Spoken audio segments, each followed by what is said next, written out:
ঈদ উল ফিতর এটা আল্লাহ প্রদত্ত মুসলমানদের জন্য একটি আনন্দের দিন। ঈদ উল ফিতর এবং ঈদ উল আজহায় আমরা দেখতে পাই বিভিন্ন সিনেমা হলগুলোতে যে পবিত্র ঈদ উল ফিতর উপলক্ষে এই সিনেমা মুক্তি পেতে যাচ্ছে। এখন আমার জানার বিষয় হলো যে ঈদ উল ফিতর মুসলমানদের জন্য আল্লাহ প্রদত্ত আনন্দ একটি নির্ধারিত দিন। এই দিনে, পবিত্র এই দিনে কেন এই অপবিত্র সিনেমা মুক্তি দেবে হলগুলোতে, এবং সেই সিনেমার পোস্টারে কোনায় কেন লেখা থাকবে যে পবিত্র ঈদ উল ফিতর উপলক্ষে মুক্তি পেতে যাচ্ছে? এইসব বিষয় নিয়ে আপনি কখনো চিন্তা করেছেন? আপনি কখনো ভেবেছেন? আল্লাহ দিয়েছেন আনন্দের দিন, এই ঈদ উল ফিতর আনন্দ কিভাবে উদযাপন করবে সেটারও নির্দেশনা ইসলামে দিয়েছে। তো আমরা দেখতে পাই ঈদ উল ফিতর এবং ঈদ উল আজহা আসলে মানুষ, বিশেষ করে মুসলমানরা, তাদের ইচ্ছে মতো আনন্দ উদযাপন করে।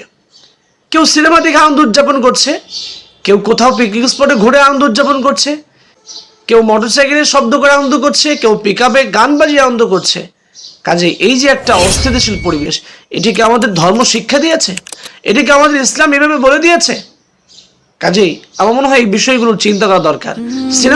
সিনেমার আনন্দ বন্ধ করে প্রকৃতপক্ষে ইসলাম সমর্থিত আনন্দের ব্যবস্থা সামাজিকভাবে করা দরকার বলে মনে করছি।